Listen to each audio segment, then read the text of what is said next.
Let's bring him back in, Lakshman Achuthan, who is Economic Cycle Research Institute co-founder. And I think Josh put it rightly that the Fed does not like to surprise the markets at all. No. And so it seems the market has now come back to where the Fed might want it to be, because for a little while there, we saw the majority of bets being placed on an increase in rates at this meeting. Does now the equilibrium seems to be restored? For the moment. I would say for the moment, right? The market got a little ahead of itself saying, hey, you're going to cut. And the Fed had to say, whoa, higher for longer. Like, how many ways can they say that? Right. And here, I think there is a good as we just heard, the expectation of a pause or a skip. And part of it is that we got the budget deal done, and so the Treasury can now go out and issue. And they're going to issue. Let's make no mistake about it. And that's going to suck out some money. And so that's going to be something that the Fed doesn't want to really get entangled with, sure. I think, timing-wise. So they can also, with a little bit of softer data, well, they've got the hot jobs data, but then they've got the softer services data. They can kind of say, let's sit and wait. But I still think it's higher for longer. That wage stuff inside of the core is still the primary concern for them.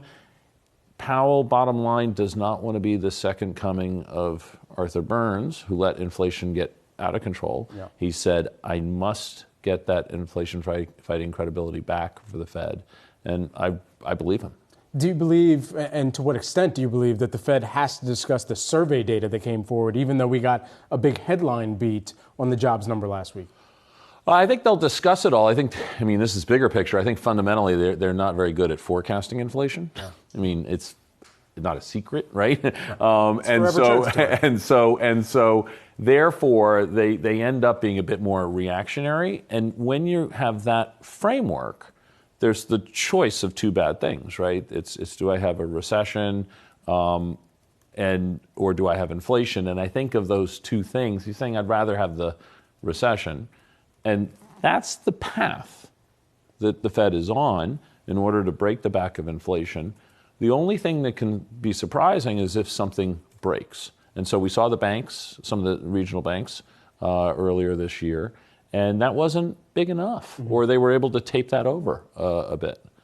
So they're on their course. You mentioned the Treasury issuance. Yeah. I saw an estimate somewhere this morning, maybe it was on Bloomberg, that the Treasury issuance and what's going to happen to rates as a result is the equivalent of a quarter point tightening. Yeah. Does that sound right? And what's the mechanism for that? Like, how does that work? Well, I mean, they have to decide where are they issuing, 2 years, 1 year, 5 years, 10 years, and then I'm not sure how the math works on that, but they're going to present risk-free bonds, and a lot of people are going to, at relatively juicy yields, and a lot of money is going to go there because they're going to say, I'm not sure what's going on.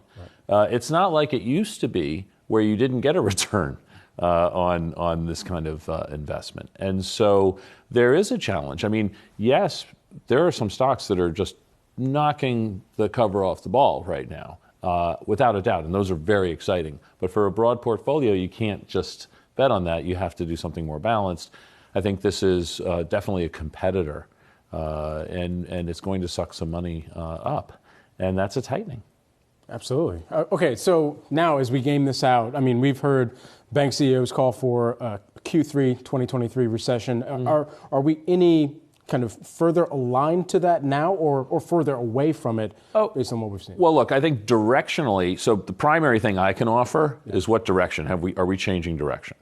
And the answer is no, we're not changing direction. So it's still decelerating. How much we can haggle about. And then the question is, where are we right now in the cycle? And I just shared, we were just talking about GDI and GDP. Right. And that data, which is very good hard data, suggests that we may have already slipped into recession. That can happen with positive jobs growth. We've seen that in the 70s. It was 9 months inside of the recession that we first had negative jobs growth. And we also saw it in the 80s. It was 4 months into the recession when we first saw negative jobs growth. So then I say, well, how could that be? Why would someone be hiring people inside of a recession? Look, there's not that many people to hire, so I don't want to let them go because it's hard to get them back on the other side. And look, I can kind of jam through my price increase. I have this kind of feeling that I still have some pricing power, so maybe I can make it work.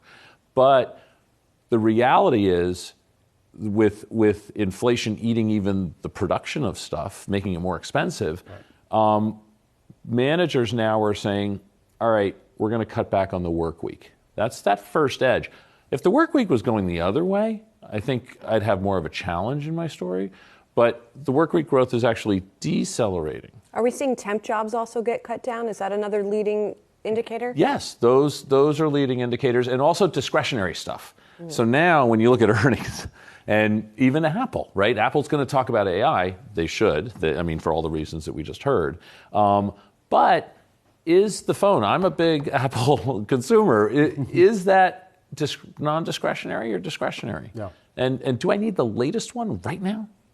And that's a discretionary kind of discussion. Maybe I need a smartphone, yes. It's non-discretionary. But do I need the latest one right now? Maybe that's discretionary. Advertising. Businesses will start to play around with advertising, try to redirect their dollars, minimize that stuff. So I think we are, and certainly goods are just not something people want right now. Unless it's yoga pants from Lululemon, apparently. Yes. So there are pockets. There are pockets. There is a bifurcation in the consumer for sure. Right. So let's watch those luxury goods. I saw anecdotally one of the luxury companies was having a little bit of headwinds. Right. So that can happen too. It's patchy. Yeah. All right. Thanks so much, Lakshman. Always great to see you. Lakshman Achuthan is Economic Cycle Research Institute co-founder. Great to see you as always. Thank you.